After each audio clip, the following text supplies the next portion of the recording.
aí, pessoal, estamos começando mais um Espia na Rádio, aqui na Rádio Vovó Dedé, exatamente às 3h50 da tarde do dia 20 de julho de 2022. Hoje, recebendo novamente Tião Simpatia, que já foi nosso convidado aqui na Rádio Vovó Dedé, mas que passou por um processo aí que é muito importante a gente conversar, que foi o lançamento, né, desse livro em cordel, A Lei Maria da Penha em Cordel, lá na 26ª Bienal do Livro. A gente vai conversar um pouco sobre tudo isso, a gente vai conversar sobre como foi essa experiência e como vem sendo, sabe? E qual a importância disso tudo. Mas para começarmos aqui hoje nós temos João Lucas, e pessoal, Pedro Linhares, boa tarde. E eu aqui, Amo do Capau. Bom, Tião, seja bem-vindo mais uma vez ao nosso espaço. E conta pra gente como foi, eu acho que para além da experiência, mas como foi chegar lá? Como foi esse processo? Espia, aqui de volta, Tião Simpatia, trazendo música e poesia. Olha, meus parabéns aqui mais uma vez pela desenvoltura de vocês nesse programa maravilhoso e agradecer pelo convite para relatar essa nossa experiência na Bienal de São Paulo, a terceira Bienal que eu participo, onde lançamos desta feita a Lei Maria da Penha em Cordel, e foi um sucesso. O lançamento do livro foi muito requisitado, teve sessão de autógrafo. Nossa, me senti uma verdadeira estrela lá. Foi muito bom.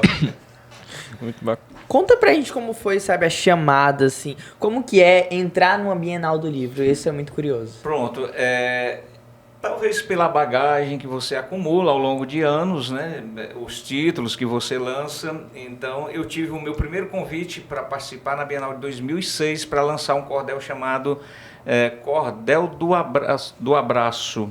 Cadê o Cordel do Abraço? Eu tinha um vermelhinho. Tá? Aqui, Pronto.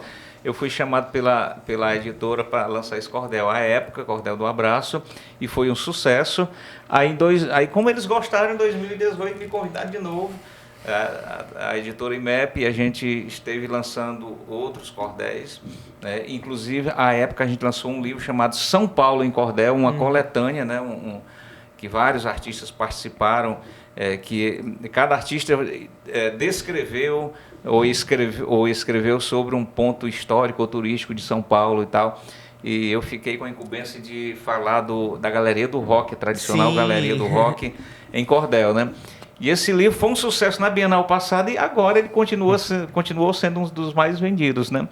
E esse ano, essa desse ano foi por conta deste novo projeto da Lei Maria da Penha em formato de livro ilustrado.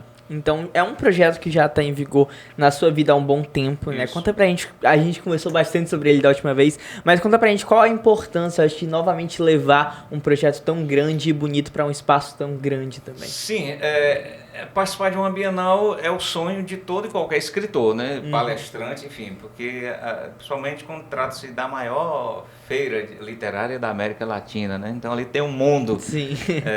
E isso para o teu portfólio, para o teu currículo, tem um peso muito grande, evidentemente. Então, uma experiência também de muito aprendizado, porque lá você vai lançar o seu produto, mas você vai conhecer outros produtos, outros autores, você aproveita para circular bastante.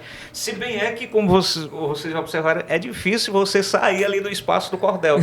É o espaço, onde o Nordeste se encontra dentro da Bienal, no espaço Cordel e Repente, da editora IMEP. Então, a gente procura ali otimizar o máximo de tempo no espaço Cordel e Repente e também conhecer as novidades. E a gente acumula muita bagagem e volta cheio de inspiração e entusiasmo para continuar escrevendo, para dizer que, sim, a vida de escritor vale a pena, que leitura vale a pena, que leitura transforma, que tudo que existe de formação, tudo que é feito praticamente pela mão do homem, depende disso aqui, de leitura, de educação. Sem leitura você não vai muito longe, né? E isso dá uma empolgação danada.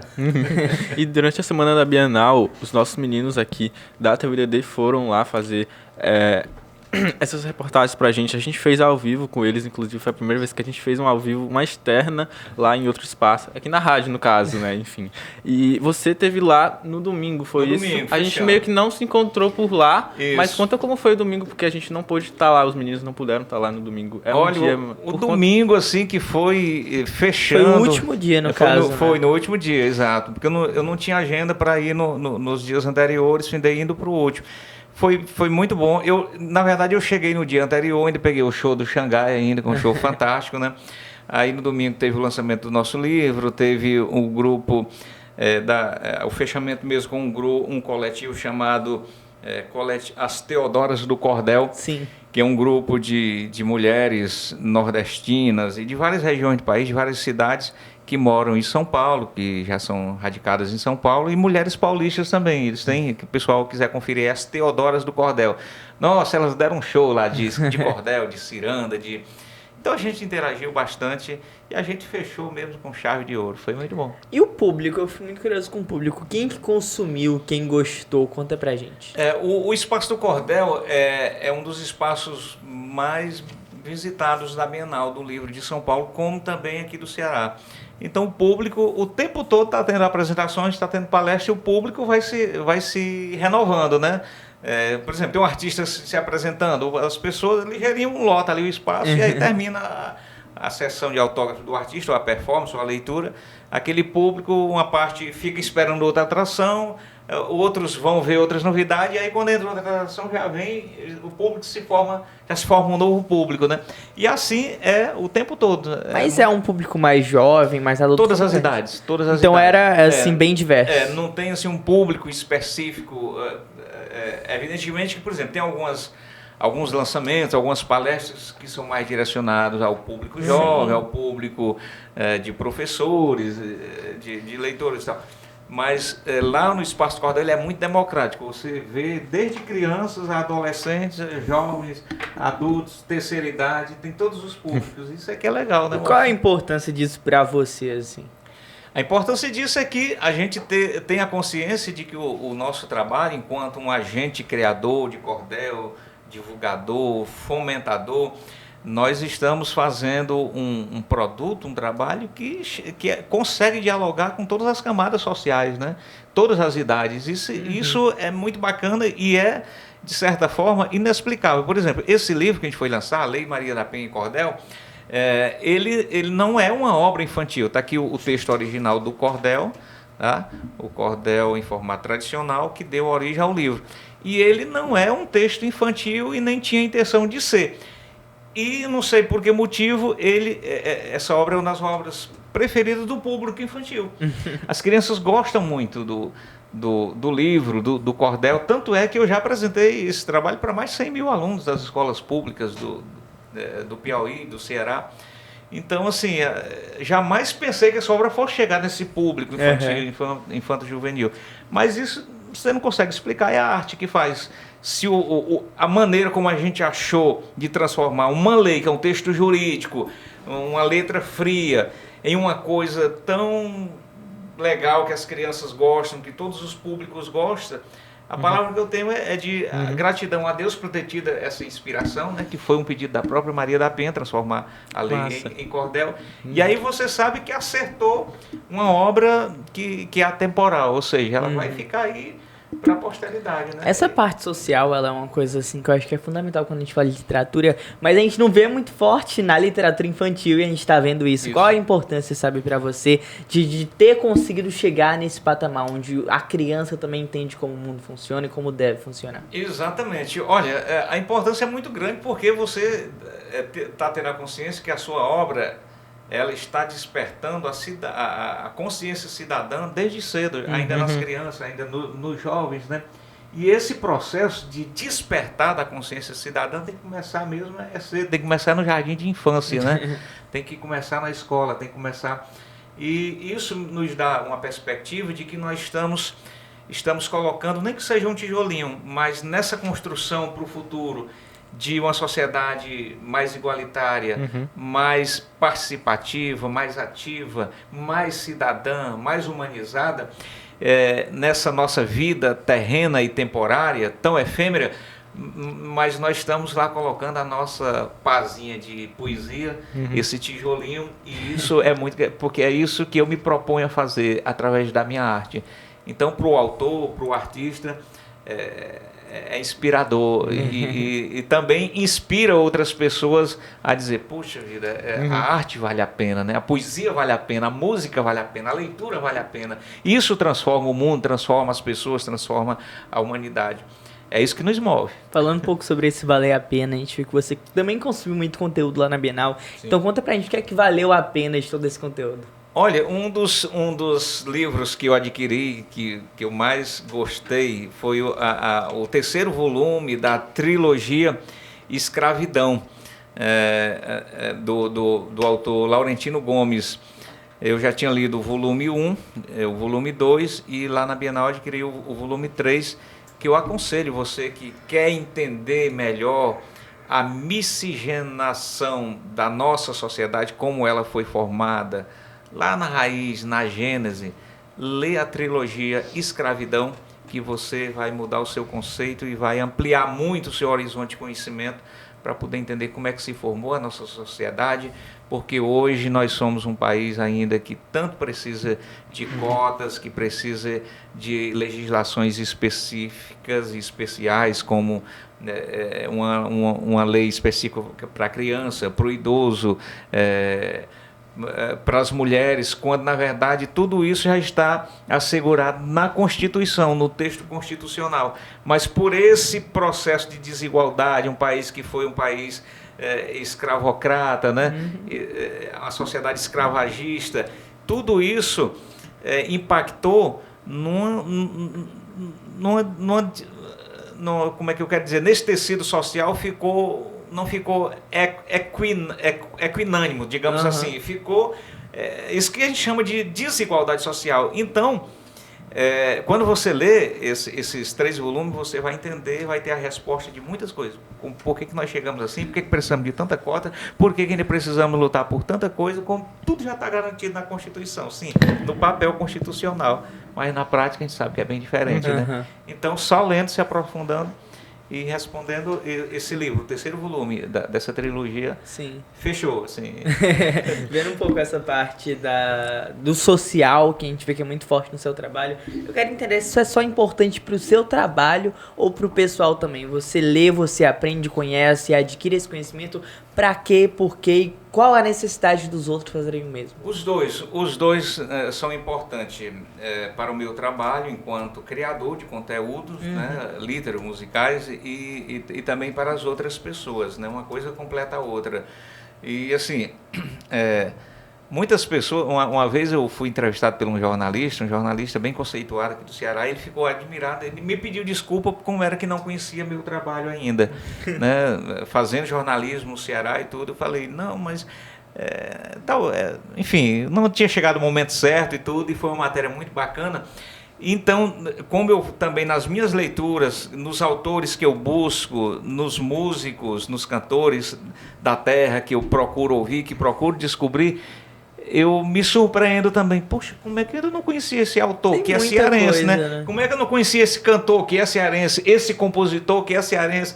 Então, do mesmo jeito que tem pessoas que se surpreendem quando conhecem meu trabalho, conhecem o Tião Simpatia e a obra, eu também às vezes me vejo surpreendido, porque nós somos muito ricos, nós temos muita gente boa criando aí na área da música, do humor, do cordel, do repente, surgindo uma nova. E aí é pela leitura, é pela busca, é pela pesquisa que você vai descobrindo e sendo descoberto, né? Agora, eu estou sendo descoberto por você, já estamos na segunda entrevista, né? Vim recentemente, antes da Bienal, né? O resultado, creio que tenha sido bom, a produção chamou de novo e cá estamos batendo papo de novo. Então vocês já vão repassando, já vão falando da nossa obra, já vou falando de vocês. Olha, existe uma galera nova aí chegando na casa de Vovó Dedé, que eu conhecia superficialmente pela internet, já tinha visto alguma coisa, mas é diferente de você vir aqui, conhecer vocês, ver a estrutura. Sim. Você vê que é algo de uma dimensão muito maior do que... E é assim, que a gente vai se descobrindo e construindo, né?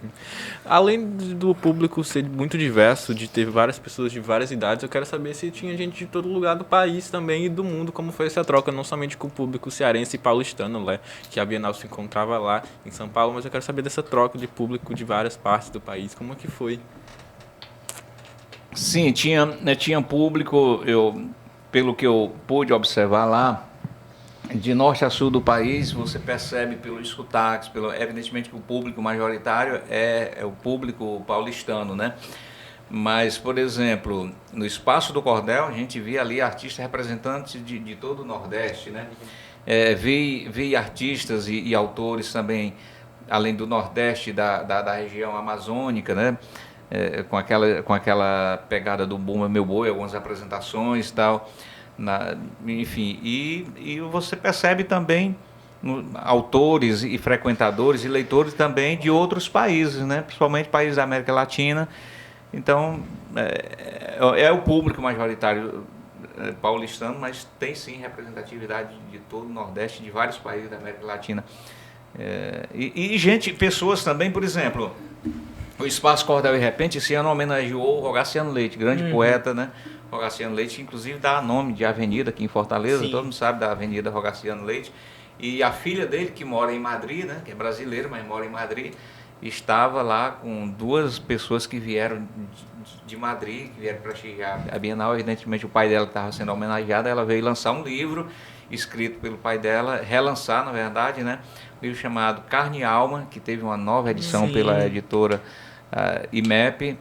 E é isso, essa construção, essa coisa gigantesca que move pessoas no mundo todo. Tião, por que você acha que o cordel é tão consumido? Quando a gente ouve, assim, que tava lotado, que tinha muita gente nesse stand, por quê, sabe? O que é que te chama a atenção?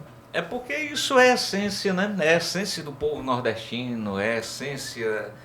Está nas nossas raízes, né? Muitos jovens daqueles ali, só pelo fato de já ter ouvido o pai falar em cordel, uma poesia nordestina, lido alguma coisa, ao passar, é isso que o papai falou e tal. Hoje o cordel está sendo muito trabalhado nas escolas, né? Por ter tido uma palestra numa escola, ou uma dinâmica, uma oficina, ele já liga e aí para e vai prestigiar o cordel. E o cordel, ele tem essa capacidade, porque o cordel, ele não é só texto, ele é estética também, né? Ele é a xilogravura, ele é o texto que é metrificado, rimado. Por exemplo, aqui, bolsa de mulher. Olha o tamanho da bolsa da mulher aqui, o planeta pendurado. Inclusive, eu ia fazer uma pergunta relacionada a isso. Onde é que você tirou a inspiração para fazer Da isso? bolsa da minha mulher, Naná. Da bolsa da minha mulher. Tem tudo lá. Tem tudo lá. Aí eu digo, esse cordel eu fiz em parceria com um músico, percussionista e amigo, Jefferson Portela. E aí a gente diz assim, os cientistas afirmam, a física vem comprovar que 2 corpos não ocupam jamais o mesmo lugar. Acredite se quiser, na bolsa de uma mulher é possível ocupar. Dentro de uma bolsa grande sempre tem uma menor, dessas tipo necessaire, com rouge, batom, pó, esmalte, espelho, pincel, um perfume da Chanel e um kit da Dior. Também não deixa de ter os produtos da Avon, Boticário e Natura, que só tem produto bom para realçar a beleza da sua natureza, serbonita.com.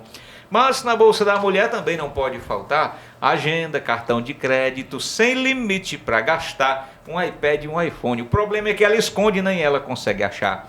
Pensa no Deus nos acuda, chamou a primeira vez, ela lá procurando, chamou 2, chamou 3. Quando ela diz alô, a pessoa que ligou desligou por sua vez. Se a mulher for católica, tem um terço para rezar. Se ela for evangélica, uma Bíblia para orar. Se ela for adolescente, tem que ter absorvente e chiclete para mascar. A mulher sem uma bolsa fica de pernas quebradas, é um peixe fora d'água, pássaro de asas cortadas, tenta voar, mas não voa, tem que ter uma bolsa boa e mais umas 5 guardadas.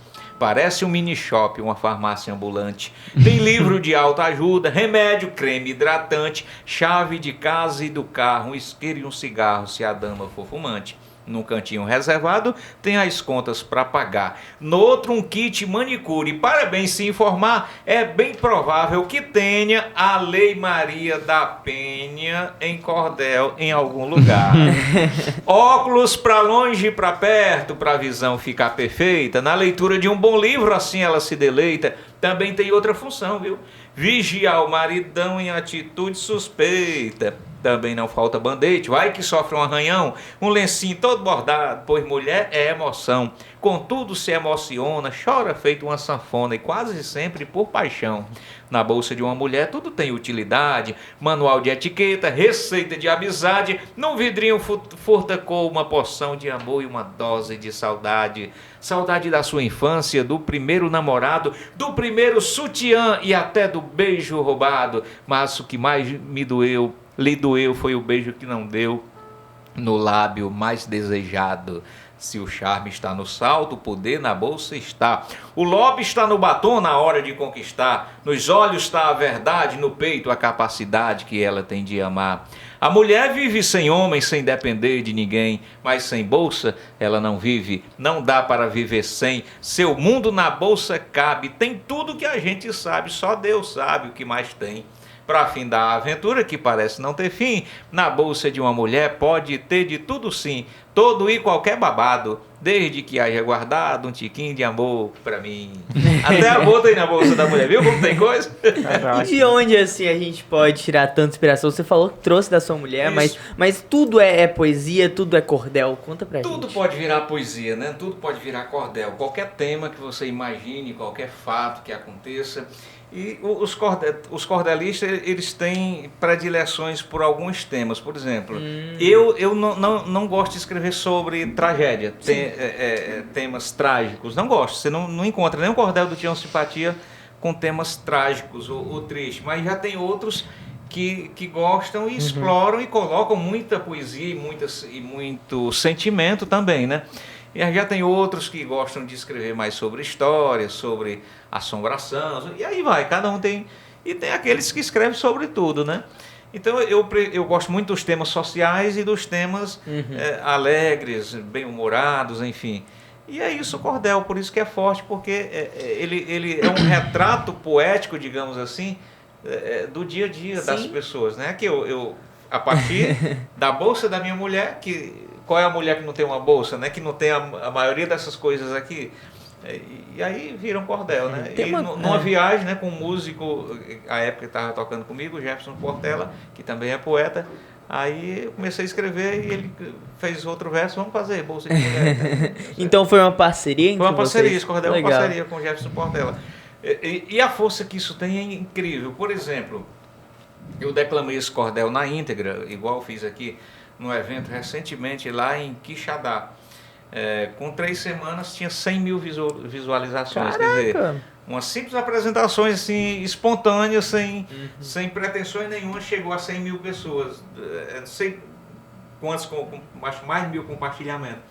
Então é sinal que é uma poesia que realmente tem força, né? Sim, eu fico muito curioso para entender o processo de simbiose do cordel com a música. Ele existe? Existe e é usado diariamente, são coisas que se completam. Muitos artistas, inclusive, o próprio Alceu Valença, o Alceu até se arrisca nos repentes de vez em quando, mas ele vai beber na fonte do cordel. O grande Ariano Suassuna, o Alto da Compadecida, né, foi escrito, inspirado na literatura de cordel, do cachorro, do cavalo que defecava dinheiro, do João Grilo, tudo vem da literatura de cordel, de Leandro Gomes de Barros e de outros artistas. Próprio Raul Seixas também fez músicas inspiradas no repente e no cordel, porque o repente e o cordel são artes irmãs, mas são coisas diferentes, né? Repente você faz ao som da viola, aqui ó. Hoje eu trouxe uma viola aqui bem nordestina.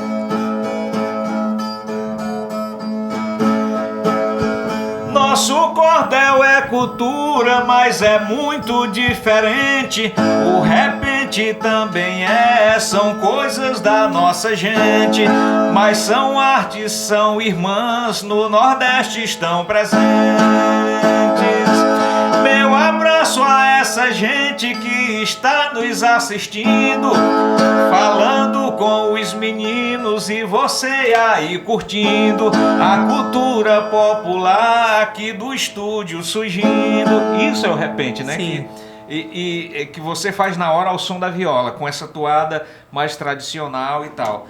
E isso que você escreve e depois publica é o cordel. Então, que também é escrito em verso. As regras são as mesmas, mas os formatos de apresentação é diferente. O repente flui na hora, né? Falando um pouco desse repente, eu acho muito legal quando a gente tem 2 formas de arte numa só, sabe? A música, ela supre muito, a gente sabe da necessidade, muitas vezes, do músico fazer música e do cordelista, do poeta fazer poesia. Como é pra vocês que vivem dos 2 em um só? Como é o sentimento?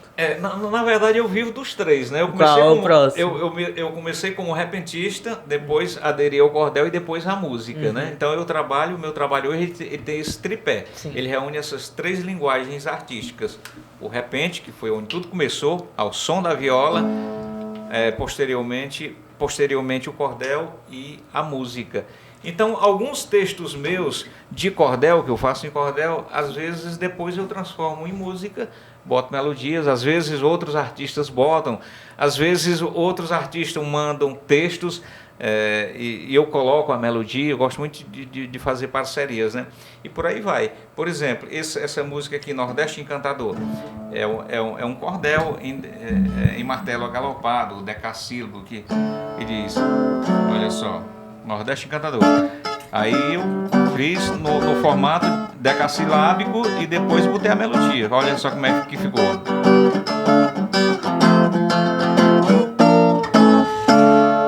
O Nordeste que canto me encanta pelas suas riquezas culturais, infinitas belezas naturais, numa terra em que a seca se agiganta. Nordestino na roça quando canta, pede churras a Deus o Criador. Quando chove na roça o lavrador, de joelho agradece ao Pai Eterno, e a caatinga cinzenta veste o terno. Como é belo o Nordeste encantador. Meu Nordeste encantador, meu Nordeste encantador, rei cantador, rei cantador, rei, meu Nordeste encantador.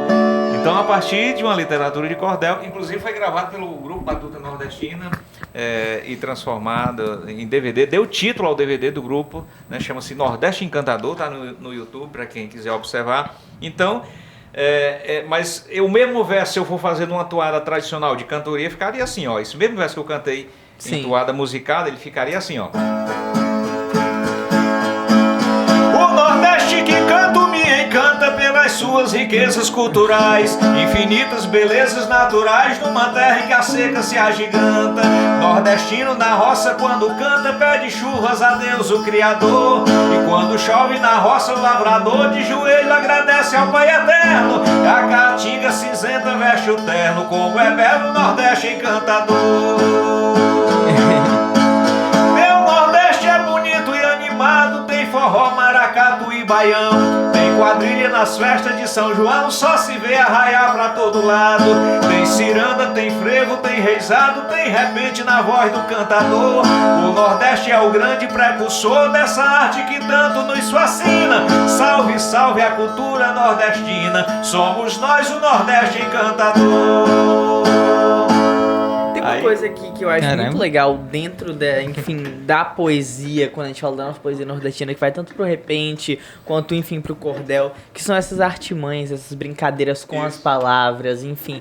E eu quero me entender por que isso existe, por que existe essa necessidade de trazer, sabe, uma coisa mesmo de brincar com o que se fala, com o que se escreve. É pela necessidade que o artista tem de encantar a plateia, né? De mexer com o público, porque assim, na cantoria ou no shows, às vezes tem um bloco ou um baião que você faz para mostrar para o povo o conhecimento, que você tem conhecimento sobre aquele assunto, sobre Bíblia Sagrada, conhecimento geral, política, ecologia, moda, seja o que for, aí você vai num negócio mais profundo, né? Entendi. Mas se você ficar o tempo todo só cantando o conhecimento, e o cantador precisa ter muito conhecimento, vai ficar um pouco cansativo. Então, para mesclar, aí você cria tipo um trava-língua de vez em quando, por exemplo, eu peguei a minha arara, pintei a arara de loura, a arara ficou lourinha assim, a arara ficou loura, eu tirei a pena da arara, botei a pena na loura, quero ouvir você dizer loura, arara, loura. Isso é um quebra-língua, né? E o povo, quero ouvir você dizer loura, arara, loura.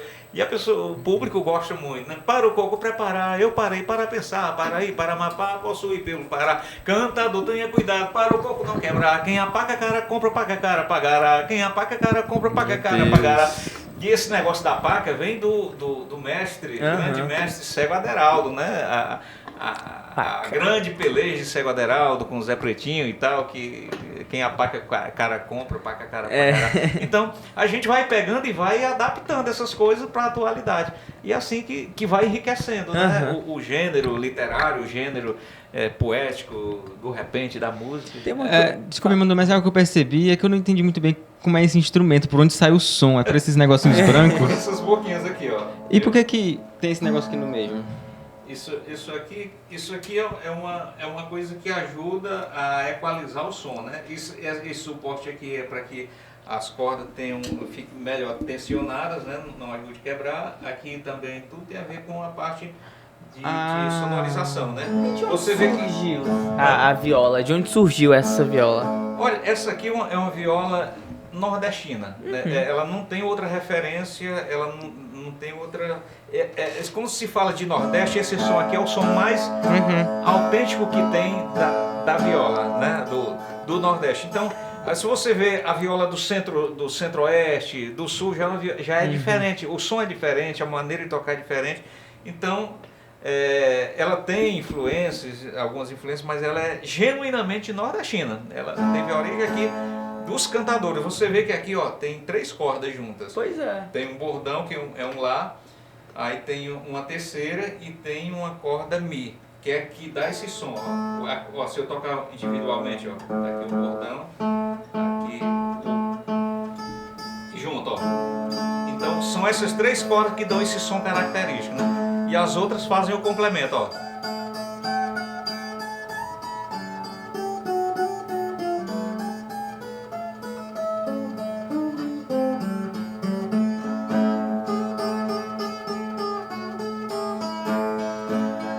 Aí se você quiser incrementar, aí você vai botando o arranjo, porque a vida da gente é como um baião de viola. Você quer ficar todo tempo só aqui, você fica. Se você quiser evoluir, você vai evoluir, você vai dando ritmo. Sim. Por exemplo, vamos dar uma evoluçãozinha aqui no baião. Mudou.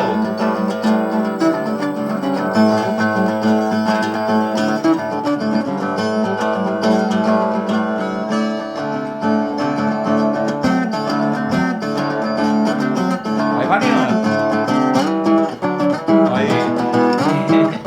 Vamos deixar a vida animada? Aí, ó.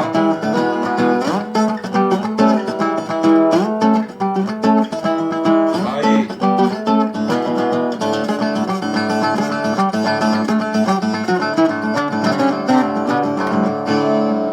E volta pro baião, né? Então você que manda na sua vida. A vida da gente é como um baião É uma de coisa viola. gostosa porque tem essa coisa da liberdade, né? Eu acho que é uma Isso. coisa muito livre. Exatamente. Agora, eu consigo fazer essas viagens, essas coisas, porque eu também sou músico. Aham. Né? A maioria dos cantadores, geralmente, eles não, por não ter a questão da música, o repentista em si, ele não deixa de ser um músico, porque ele precisa da melodia para cantar. Mas muitos, eles ficam só no baião, por quê? Porque a preocupação deles não é com a parte musical, é com a parte da mensagem. Sim. É só com o verso. Então, eles não vão precisar fazer esse ricrifique todo que eu fiz aqui, por exemplo. Basta ficar aqui, ser um bom improvisador, que ele vai cantar a plateia do mesmo jeito. Agora, eu, pelo fato de ser músico, aí eu exploro a harmonia, faço... E isso eu acho que entra numa outra questão que eu acho que eu fico pensativo demais, porque a gente conversou um pouco sobre essa parte do conhecimento, né, de mostrar o conhecimento em algumas áreas, e a gente sabe que o cordel, essa literatura nordestina, ela vem da raiz, essa raiz que muitas vezes não tem o estudo, não tem a escola, não tem o acesso. Como é que fica, sabe? Eu, por exemplo, eu já falei no programa anterior, eu aprendi a ler através do cordel, né? Era o único meio de leitura que chegava à minha comunidade lá no interior de Grande. Assim como eu, muitos outros poetas também praticamente foram alfabetizados através do cordel. Então o cordel ele cumpre essa função social importantíssima de um agente educador, emancipador, né? Tendo em vista que um país gigantesco como o nosso, hoje já tem, a educação já chega, ainda que precariamente, mas eu acho que em todas as regiões do país, até na década de 80, início da década de 90, era bem diferente, entendeu? Imagina. Então, ele, de certa forma, ele ajuda a cumprir esse papel educativo. E isso é que faz ser o cordel é o que é, porque ele tem, além da função de informar, de entreter, ele tem essa função de educar também, né? E essa capacidade de se adequar aos novos tempos, às novas mídias. Chegou o rádio, chegou a televisão, o cordel se adequou, foi para o cinema, foi para as minisséries, né? Foi para a TV. Aí chegou a internet. Veja, faça uma pesquisa aí em qualquer mídia social, o cordel de Anspati ou de qualquer outro artista, para você ver, o cordel está lá, de forma áudio, visual, de forma escrita, digital, enfim. Então, por isso que ele é tão especial, porque ele tem essa capacidade de ir se adequando aos novos tempos, às novas mídias. Pode acontecer 1000 coisas daqui para frente, ele vai se adequar, porque isso é raiz, isso Com é certeza. povo, isso é Nordeste. Tião, o que é isso? Isso é uma matéria que saiu recentemente sobre um título que eu recebi, o título de Cidadão Fortalezense. Sou conterrâneo de vocês agora, oficialmente. Cidadão Até que- fortalezense. O Quer dizer- que significa isso? Significa a mais alta honraria de um cidadão que chega numa cidade e começa a desenvolver um trabalho na área social, né? Um trabalho que seja qualquer profissional, que, por exemplo, que não é de Fortaleza, que chega aqui, que começa a fazer um trabalho na área da educação, medicina, que começa a prestar um serviço à sociedade, Sim. àquela cidade que ele vive.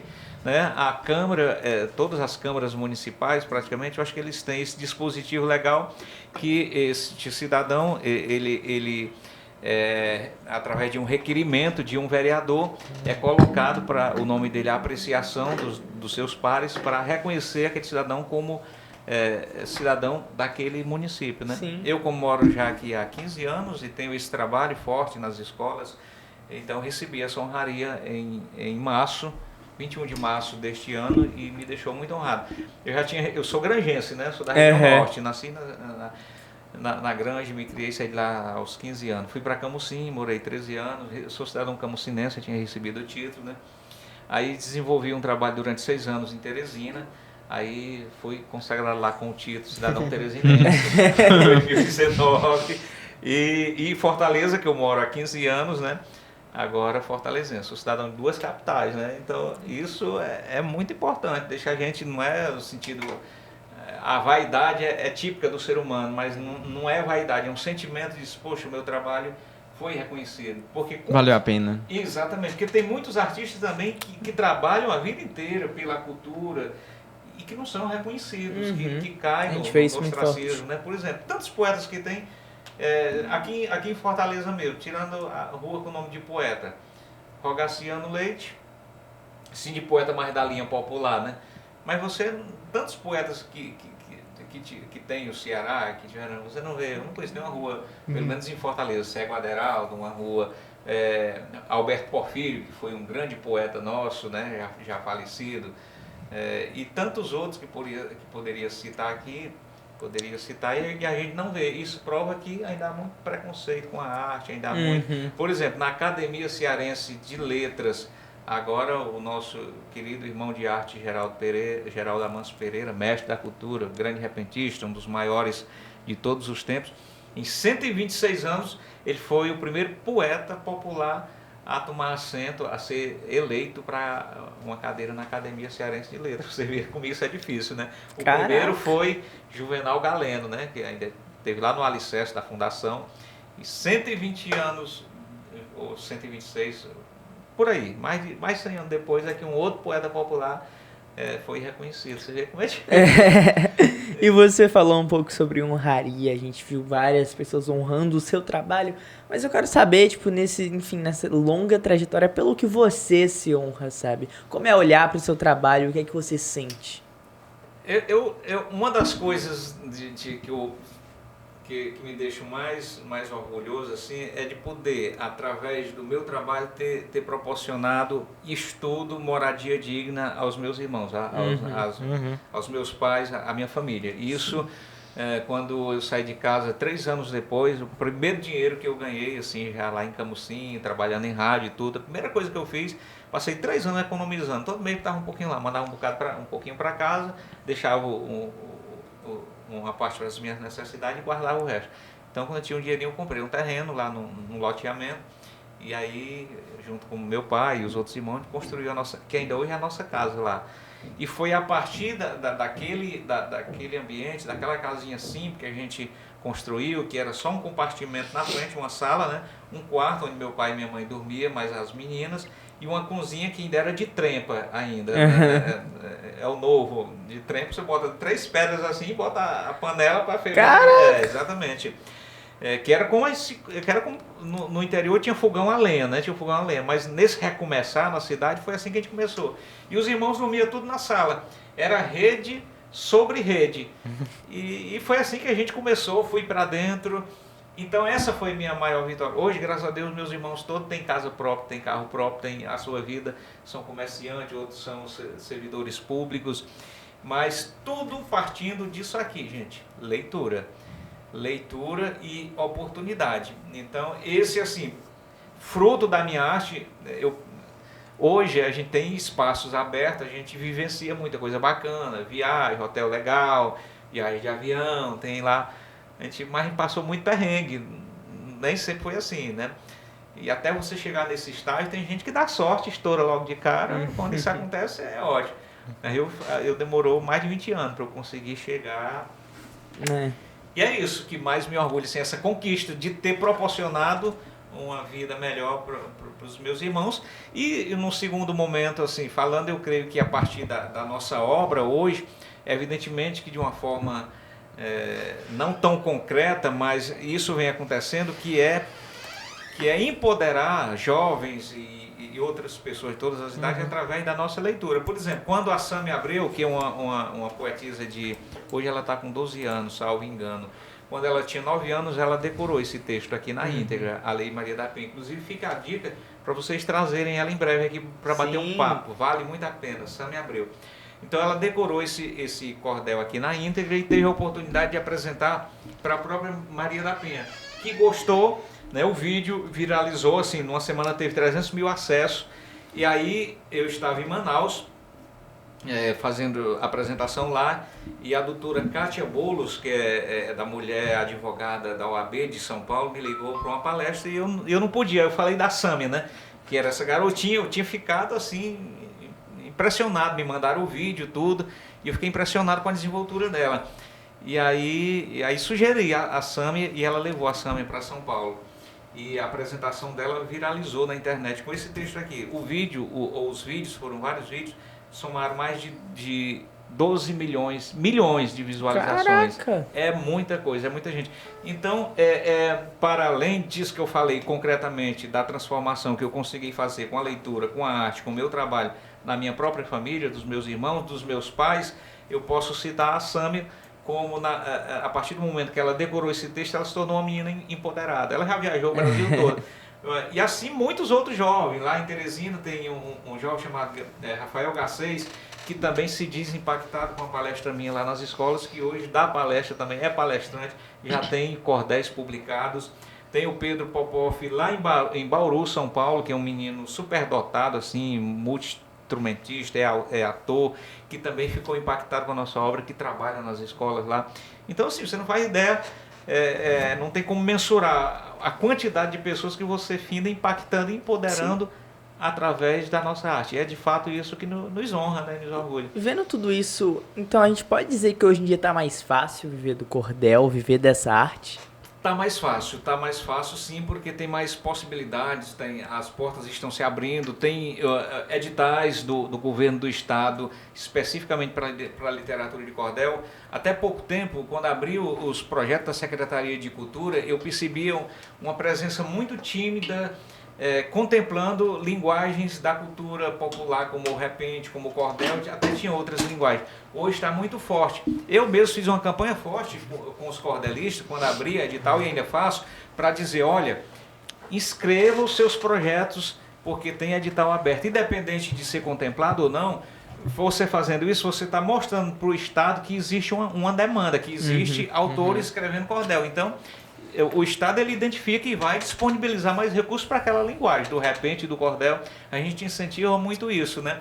Então, tem muita coisa que dá para fazer. Agora, também é importante dizer que não existe passe de mágica, assim. Você não sabe o que vai acontecer, o que vai dar certo, o que não vai dar certo. Você só sabe fazendo a caminhada, né? A minha caminhada tem 28 anos, né? E teve muita relação, tem outros, por exemplo, tem um menino de Alto Santo, que estourou nacionalmente. Sabe quem é? O Braulio Bessa, né? Sim. Com literatura popular de cordel, né? Hoje é um artista global, uma celebridade, né? Com certeza. Para ele deu certo de cheio, já foi parar lá na Globo e hoje faz palestra no Brasil inteiro, é uma referência e tal. A gente tem a nossa agenda também, Clebson Viana, Geraldo Amans, que são... Mas assim, a gente precisa, sobretudo, dizer, olha, principalmente para quem está se formando, Isso, como na música, em qualquer canto, pode dar certo, pode não dar certo. A única coisa que você tem como segurança que vai dar certo para a sua vida é seus estudos. É sua formação técnica, formal, fazer todo o processo, né? O ensino fundamental, médio, a faculdade, se preparar. É a garantia que você tem, porque se você ficar só, eu vou me dar bem aqui na música, eu vou me dar bem aqui no cordel, e esquecer o resto, que é a sua base mesmo intelectual e acadêmica, você está correndo um sério risco, porque aí você está... Eu é porque eu não tive a oportunidade de estudar, então eu apostei tudo no cordel, na música, estudei pouco, assim. Não tem como se confiar em algo que ainda Mas para tá, vocês que são enfim. jovens, exatamente, a segurança mesmo é se formarem, terem o diploma de vocês, e aí vocês vão dialogando e vão sentindo, né? E para quem está nos assistindo agora também. Porque às vezes eu tenho medo de passar, é bacana demais, é só entrar e começar a escrever que você vai ser... Não é bem assim. E o segredo do sucesso ninguém sabe, né? Ninguém tem a senha. E Tião, quanto tempo tem o cordel aqui no nosso Nordeste? Olha, aqui no Nordeste o cordel ele é considerado o cordel brasileiro a partir de Leandro Gomes de Barros, né? Que é um cara de Pombal, na Paraíba, no século XIX, que saía de sertão a riba comercializando os cordéis, né? Vendendo. Foi o cara que teve a visão comercial de imprimir os textos. Ele também escrevia muito bem, imprimia o texto dele e de outros. Então ele é conhecido como o pai do cordel brasileiro, né?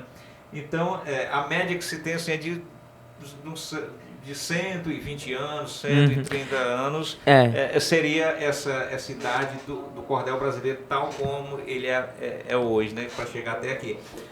E quanto tempo demorou para ter essas políticas públicas? Olha, isso, pelo menos aqui no Ceará, isso eu fui observado mais a partir do início já da década de 2000, né? A partir ali do ano 2006, 2008, eu pelo menos eu ganhei o meu primeiro projeto de cultura popular em 2008. Até então era muito tímido os editais, e isso foi se intensificando e continua se intensificando. A política dos editais, que é uma forma democrática, tá lá o edital para quem quiser concorrer, né? É só você ler e ver se atende ali as questões jurídicas, os requisitos básicos, e escrever seu projeto, né? Sim. E hoje o Estado ele disponibiliza, cada edital desse tem edital de 8 milhões, de 9 milhões, que ainda é pouco para nível estadual, né? A demanda é muito grande. Por exemplo, você vê um projeto de 9 milhões, como o edital das artes, salvo engano, foi 9 milhões. Aí, esses 9 milhões ele é dividido para todas as linguagens artísticas, ou seja, o humor, a fotografia, o cordel, a literatura, livros, gravação, registro de obra, e aí vai se fragmentando e vai afunilando, né? De forma que, por exemplo, o cordel, digamos assim, ficou aqui 6 vagas, 6 categorias, 6 projetos. De 6 projetos, 3 obrigatoriamente são para artista de Fortaleza e o restante, os outros 3 para o interior do estado. Ou seja, todos os cordelistas do interior todinho vão concorrer 3 vagas, né? Só vai ter 3 projetos contemplados. Estou dando um exemplo. E assim nas demais linguagens, da música e tal.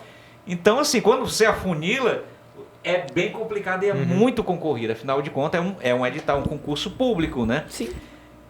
Mas, assim, se você não acreditar no seu projeto, você não vai conseguir. Eu já ganhei alguns, mas não é sempre que a gente ganha também, entendeu? Bom, a gente entendeu um pouco esse processo do cordel, mas depois de ter começado bastante sobre a Bienal, eu quero muito saber o que é que fica agora, o que você espera, assim, para projetos, para um futuro próximo. Na verdade, nós já estamos com um projeto novo saindo agora, que é o cordel da LBI. O que é a LBI? É a Lei Brasileira de Inclusão, que a gente pretende já lançar aqui na Bienal do Ceará. O que seria essa Lei Brasileira de Inclusão? É uma lei que garante direitos de todas as pessoas com deficiência motora, sensorial, física, psicológica. Então é uma lei muito ampla, né? E uma lei que é pouco conhecida, que é pouco divulgada. E eu fui contratado para fazer um cordel contratado pela pastoral da igreja, né? da Igreja Católica. Eu não estou lembrando qual foi a congregação, mas foi uma pessoa que é portadora de deficiência que fez esse contato e tudo. Eu escrevi o texto e ela gostou muito. E aí a gente pensou, poxa, por que não dar mais uma ampliada aqui e fazer um formato de um livro, né? E aí assim a gente fez. O que aconteceu? Eu escrevi num edital da Lei Aldir Blanc. Sim. E esse projeto foi aprovado, ficou entre um total de mais de 50 projetos, só naquela linguagem, ele ficou em terceiro colocado, né? Uma pontuação altíssima. E está saindo, ele vai sair nesse livro aqui, ó, ele vai sair nesse formato aqui, de livro, ilustrado. Quem fez as ilustrações foi o João Oliveira. Vai sair com o mesmo padrão, né? Versos intercalados com imagem ou desenho. Com imagens, exatamente. Vai ficar bem bacana. E em breve a gente falará mais desse projeto, que é um projeto também muito importante, porque é uma obra que não foi feita, ela foi feita pensando nas pessoas em geral. Não foi pensando só nas pessoas que têm deficiência, algum tipo de deficiência, mas no cidadão comum no dia a dia. Que às vezes ignora aquela vaga lá de idoso. Sim. Ou que diz assim, essa vaga não é sua nem por um minuto. Mas tem um gaiato que bota o carro lá, né? É aquele que se nega a ajudar uma pessoa a atravessar a rua, empurrar uma cadeira de roda. É aquele gestor que não se preocupa em fazer uma rampa adequada nos estabelecimentos públicos, e por aí vai. É aquelas piadas de mau gosto, discriminatória, né? Então tudo isso a gente traz a partir do texto jurídico da lei, a gente complementa com essas questões todas para provocar uma reflexão na sociedade, de se colocar no lugar do outro, de saber que o outro também é um sujeito de direito igual ele, né? Que esse direito não deve e não pode ser suprimido. E essa é a missão nossa, chamar meio para responsabilidade. A gente fica ansioso pelo projeto e eu acho que a gente tá com o tempo aqui meio reduzido, então eu queria muito agradecer, sabe, por mais um dia estar aqui conversando com a gente, trazendo de volta essa arte, agora de volta depois de um dia tão importante que foi o lançamento do livro A Lei Maria da Penha e Cordel. Mas eu não posso deixar o programa se encerrar sem música, então eu queria muito pedir se a gente podia escutar um pouco, vamos lá? Ainda mais com a viola, é inauguração aqui na rádio, né, a viola. Inaugurada aqui na rádio, viu? Essa aqui.